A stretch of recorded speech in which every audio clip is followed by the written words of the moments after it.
เราก็ยังมีพระบรมวงศานุวงศ์ทุกพระองค์เป็นที่ยึดเหนี่ยว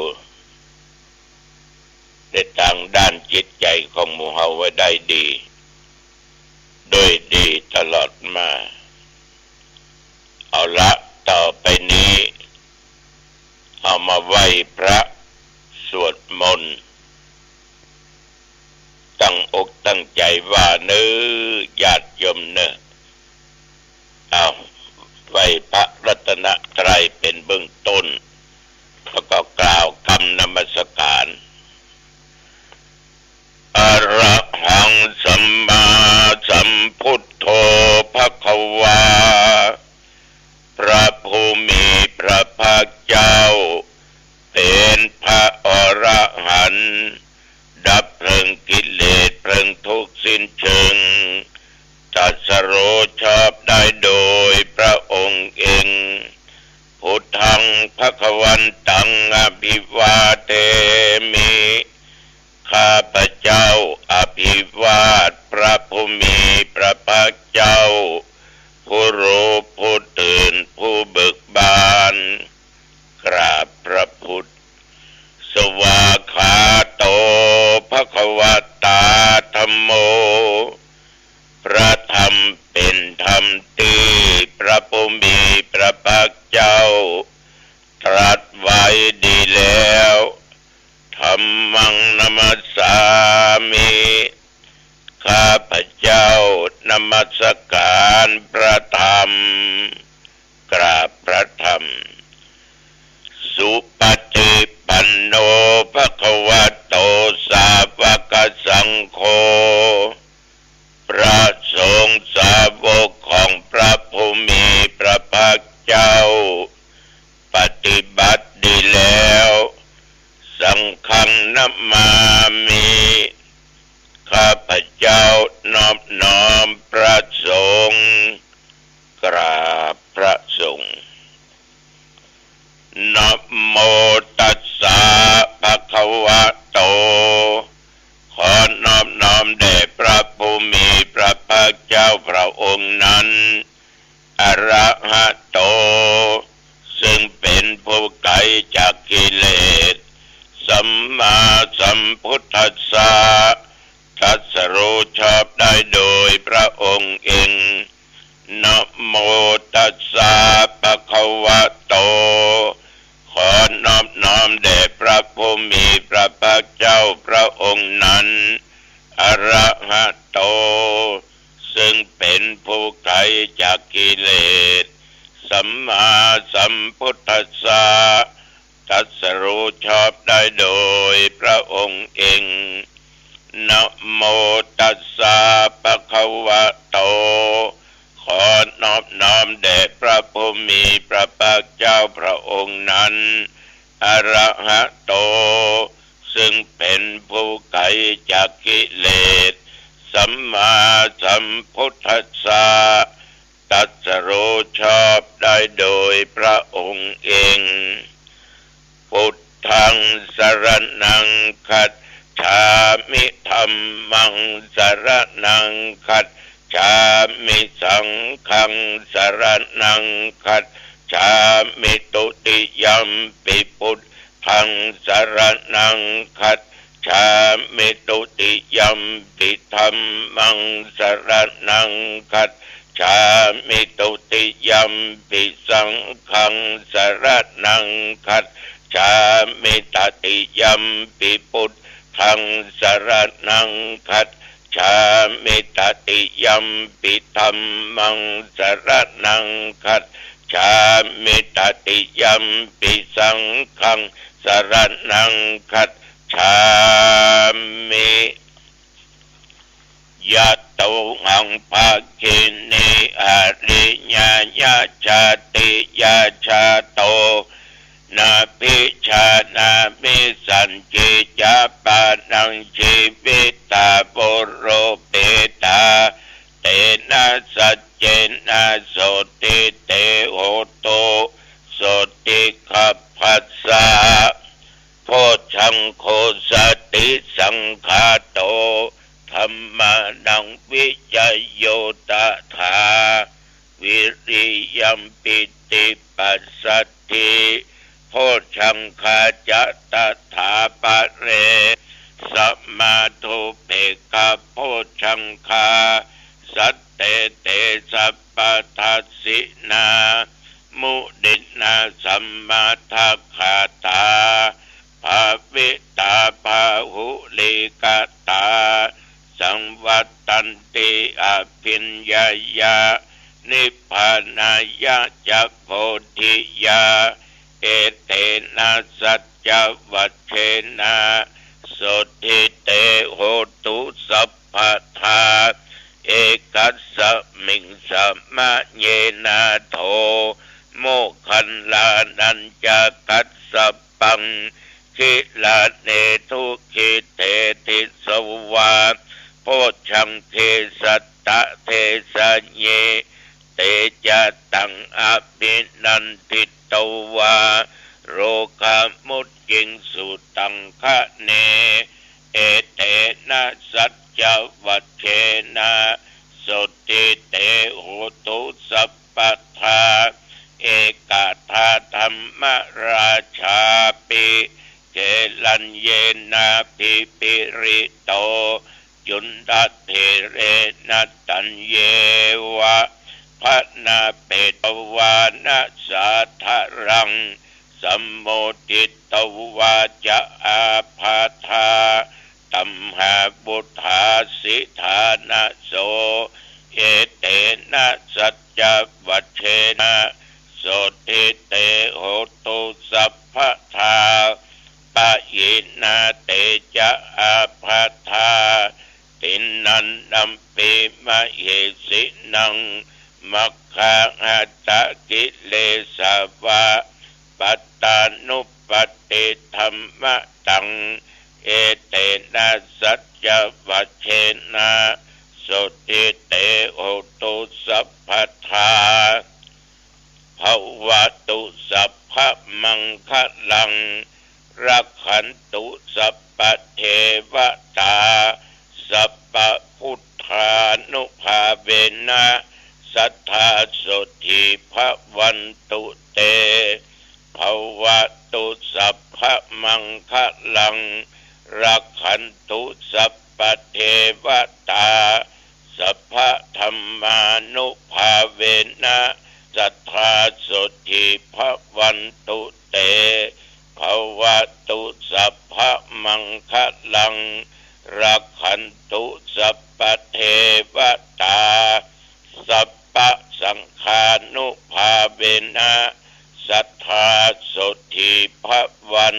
ตุเต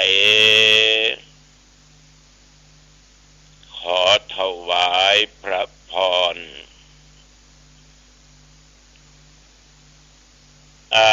กรมอุตุได้ประกาศบอกว่านับตั้งแต่เมื่อตะวันวามาจนถึงปัจจุบันวันเดียวนี้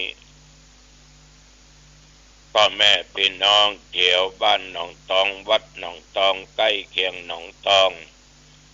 ไม่มีรายงานฝนตกลมก็ไม่แรงอยู่ตามปกติแต่ว่ากลางวันร้อนตอนเช้าพญาแคว้นน้อย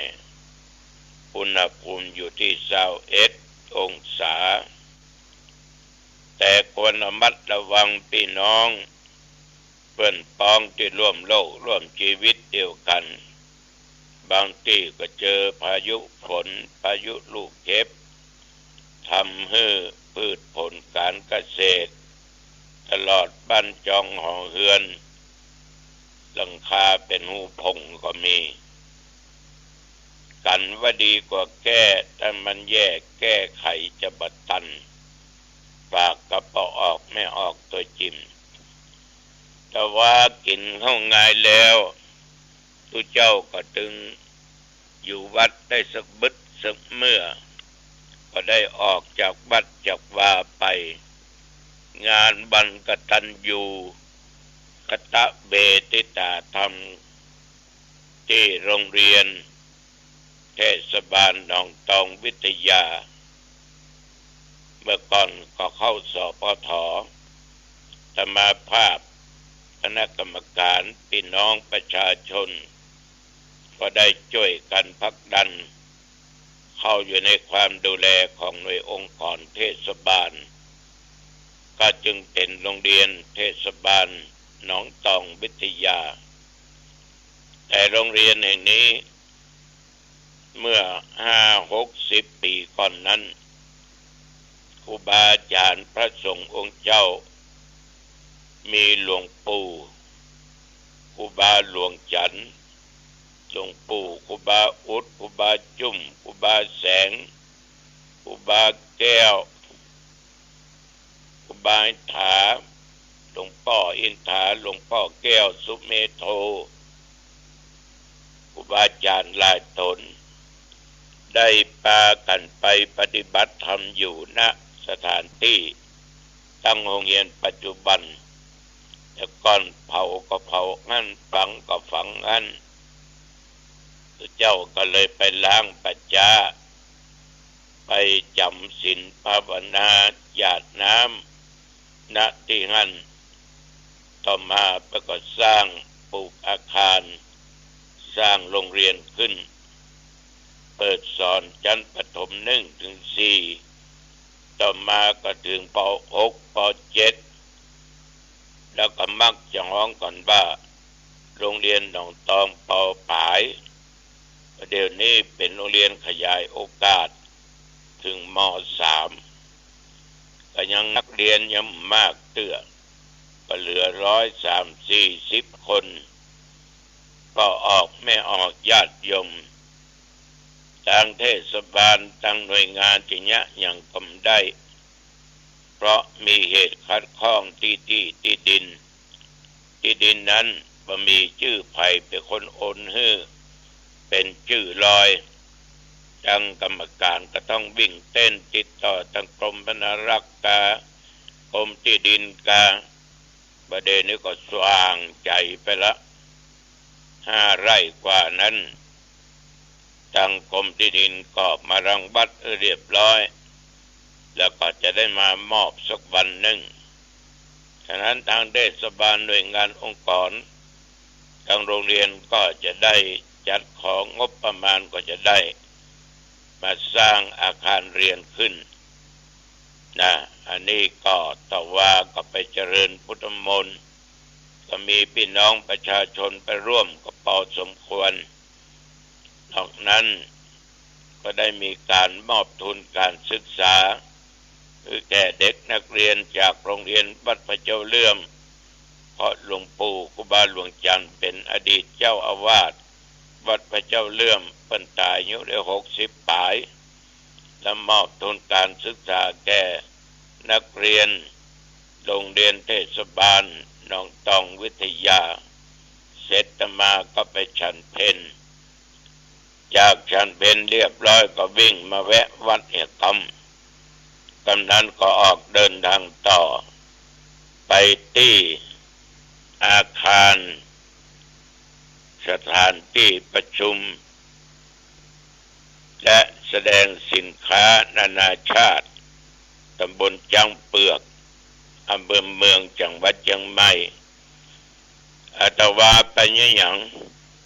ตวานี้ไปประชุมร่วมกับทางผู้ว่าการจังหวัดเชียงใหม่แต่ว่ามีตุเจ้ามีธรรมาภาพมีเจ้าคณะอำเภอสังกำแพง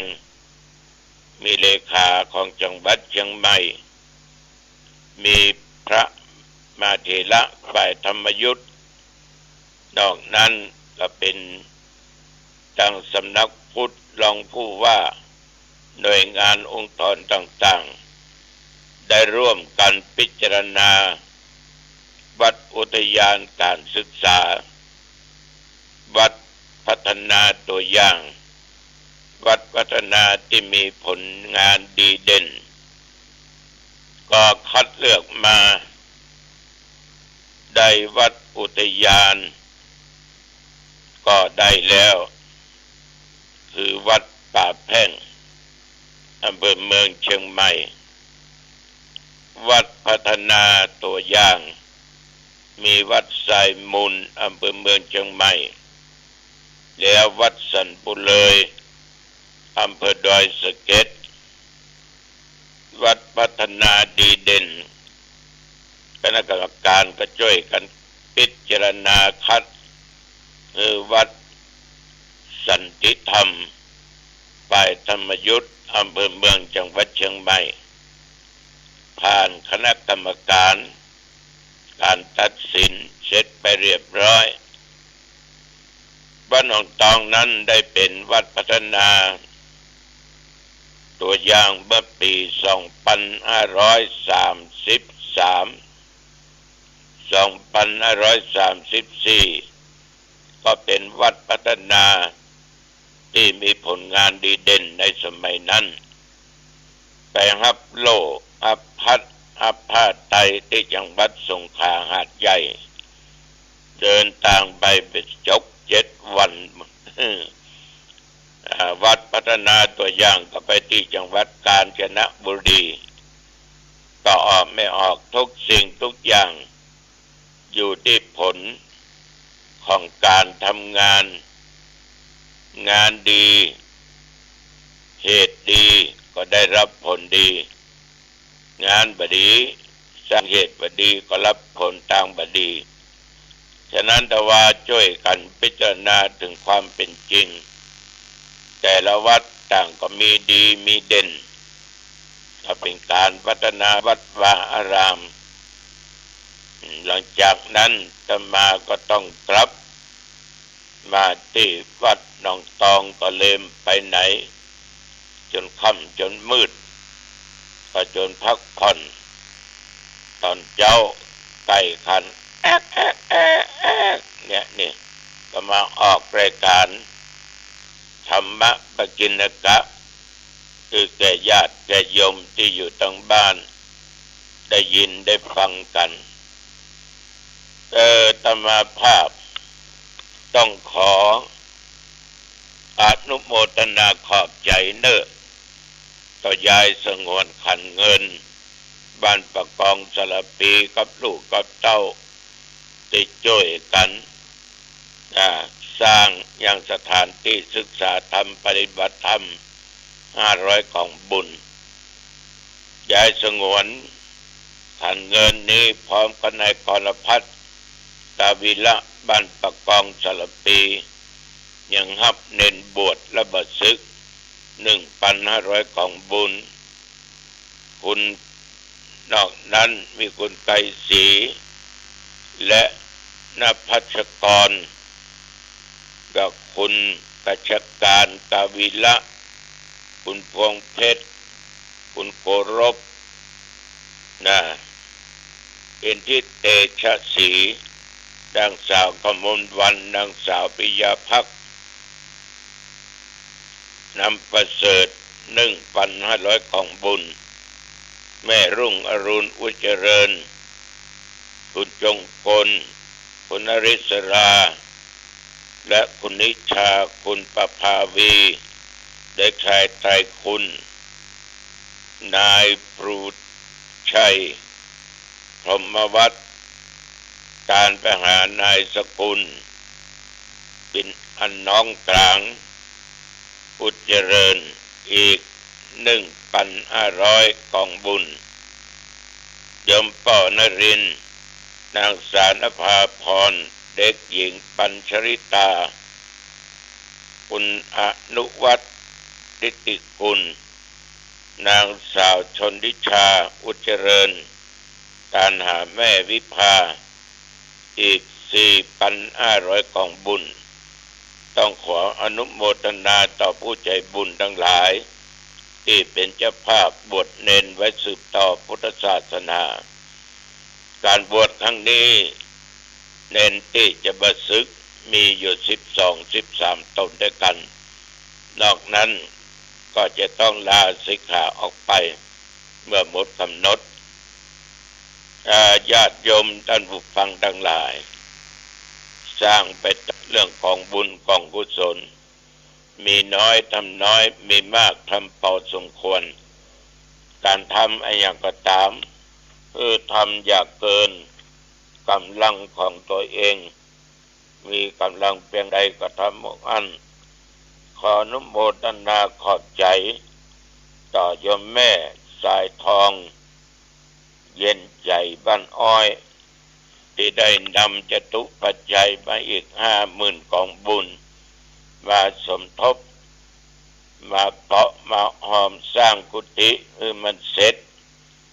แต่จริงโยมแม่นั้นมาร่วมบุญสมัยเมื่อพ่อแก้วเย็นใจมีชีวิตอยู่รับกุฏิหลังนี้ไปหมดไปอยู่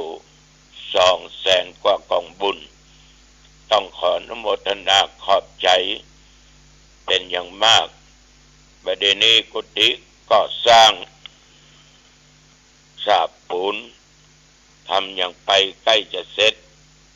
เหลือประมาณอีกสัก30% นี่จึงขอแจ้งญาติโยมรับทราบตามนี้ตะวันซืนน้ำเจตวาได้นั่งสนทนาธรรมกับพ่อออกที่เพิ่นจะนำลูกมาบวชวันพรุ่งนี้เกี่ยวกับเรื่องวิโมกข์ก็เพิ่นเอาที่ไหนมาบ่ฮู้นะสงสัยจะไปอ่านหนังสือมาแล้วมาถามว่าหลวงพ่อวิโมกข์นั้นมันคืออะไรอย่างเนี่ยเอาอาตมาภาพแกนอึกแกนอักเหมือนกันก็เลยตอบไปว่าวิโมกข์นะคือความพ้นคือความพ้นหรือว่าความหลุดพ้นได้อย่างเด็ดขาดได้อย่างเด็ดขาดคือมันอย่างนี้ก็ออกไม่ออกมันเป็นเรื่องของจิตของใจเป็นเรื่องของสภาพจิตที่มันหลุดพ้นจากกิเลสของพระอรหันต์เรียกว่าตัวกิเลสทุกชนิดแบบว่าความโลภความโกรธความหลงกามราคะตัณหากิเลสที่มันนอนเนื่องอยู่ในสันดานมันหลุดออกไปมันพ้นออกไปละมันพ้นออกไปหมดมีกิเลสชนิดใดที่มาแปดมาเปื้อนในด้านจิตใจฉะนั้นวิโมกข์จึงแปลว่าความหลุดพ้นจากกิเลสก็คือพระจิตใจของพระอรหันต์นั้นโดยการที่พิจารณานามรูปในขันธ์ทั้ง5รูปเวทนาสัญญาสังขารและวิญญาณนอกนั้นก็พิจารณาอยู่เป็นไตรลักษณ์ซึ่งก็มีอนิจจังทุกขังอนัตตาหรือว่าสุญญตาวิโมกข์ความพ้นความเป็นของว่างสภาพจิตที่หลุดพ้นจากกิเลสโดยการพิจารณาหันรูปนามในขันธ์5ประกอบกันเข้าเป็นสัตว์หรือสังขาร2อนิมิตตวิโมกข์ความพ้นด้วยความหานิมิตมาได้หมายถึงสภาพจิตที่หลุดพ้นจากกิเลสด้วยการพิจารณาหันรูปหันนามขันธ์5ที่ประกอบเข้ากันเป็นสัตว์เป็นสังขารว่าเป็นอนิจจาเป็นสิ่งที่เกิดแล้วก็ดับไปมีความแปรปรวนเปลี่ยนแปลงอยู่ท่ามกลางเป็นสิ่งชั่วครั้งชั่วคราวและยังเป็นอนิจจาโดยจนสามารถได้หลุดพ้นในสิ่งเหล่านั้น3อัปปนิอิตวิโมกข์ความพ้นหาที่ตั้งบ่ได้บ่มีหมายถึงสภาพจิตนิยมของคนเฮาเนี่ยก็ว่ายมและธรรมภาพ หลุดพ้นจากกิเลสด้วยการพิจารณาถึงรูปถึงนามในขันธ์ทั้งห้ารูปเวทนาสัญญาสังขารและวิญญาณว่าเป็นทุกขตาคือมนุษย์ทั้งหลายว่าเปิ้นว่าเฮาเกิดมาก็เป็นทุกข์ก็ถูกบีบคั้นเป็นที่ตั้งแห่งความทุกข์และเป็นที่แย่งต่อความสุขจนสามารถถอนตัณหาปณิธิความตั้งมั่นในจิตในใจในความอยากเป็นสัตว์หรือสังขารได้ก็สรุปว่าวิโมกข์แปลว่าความหลุดพ้นก็แล้วกันเนอะว่าออกไม่ออกเนอะคณะก็นั่งสนทนากันยืดยาวเหมือนกันกับป้าออกที่จะนำลูกมาบวชวันที่3อันนั้นบวชกันว่าแก้บนอีหลอเขาก็มาหุ้นไปบนอย่างมาเนาะได้สอบติดก็อย่างก็ได้เปลี่ยนก็ราชการอีหลอโชคดีก็แล้วกันเด้อเอาละวันนี้อู้จะไปมาเป็นเวลาพอเหมาะก็ควรไปลืมเนอะยอมวันที่4นี่นะมีการฟังเทศน์4ภาคแล้วก็ในภาค7ก็มีเชียงใหม่ลำพูนแม่ฮ่องสอนก็มาร่วมกันจะมีพระมหาเถระตั้งแด่หลวงพ่อเจ้าคุณพรหมบัณฑิตพรหมเสนาพรหมโมลีพ่อจังหวัดรองจังหวัดเจ้าคณะพระสังฆาธิการแต่ละอบต.คือนำพี่น้องประชาชนก็ร่วมฟังเทศน์20 คนขึ้นไปพร้อมกับหน่วยงานราชการองค์กรต่างๆแล้วก็ขอบิณฑบาตเข้าห่อ50 ห่อขึ้นไปอันนี้ยังไม่ได้สักห่อด้วยนะไปจะห่อมาหอมเฮาก็หอมเด้อ50 ห่อไก่ทอดน้ำพริกแดงกะเนาะกินแห้งกะเนาะหรือผัดกะเพรากะเนาะเนี่ยได้หมดเนอะไปมาหอมเท่ามันต้องเอามาเมื่อเจ้าเนอะเมื่อเจ้าก่อนงายของวันที่4เอาว่า7 โมงครึ่งจะเอาไปละนะน้ำอยากได้หลายๆ10 แพ็คฉะนั้นจึงเจริญพรบอกญาติโยมพากันไปเนอะโยมที่ศูนย์ประชุมแสดงสินค้านานาชาติตำบลช้างเผือกอำเภอเมืองจังหวัดเชียงใหม่ถ้าล่องถ้าไปทางใต้นี่ขึ้นเหนือนะไปตามคันคลองจะมีซ้ายมือก่อนจะถึงสนามกีฬา700 ปีถ้าล่องมาจากทางแม่ริมก็จะมีขวามือเนอะอันนี้ก็จึงแจ้งญาติโยมไปแล้วก่อนที่จอดรถมีปะเลอะวันนั้นตั้งแต่8-9 โมงเพื่อฟังเทศน์ถึงเวลาก็ย่างกินข้าวพักผ่อนสักเที่ยงปลายบ่ายโมงก็เริ่มเทศน์เต็มก็ฮือไปสิ้นสุดกัน4 โมงเย็นอันนี้ก็เจริญพรญาติโยมนะเจริญพรอายุวันโนสุขังพลังพบกันใหม่โอกาสหน้าเจริญพร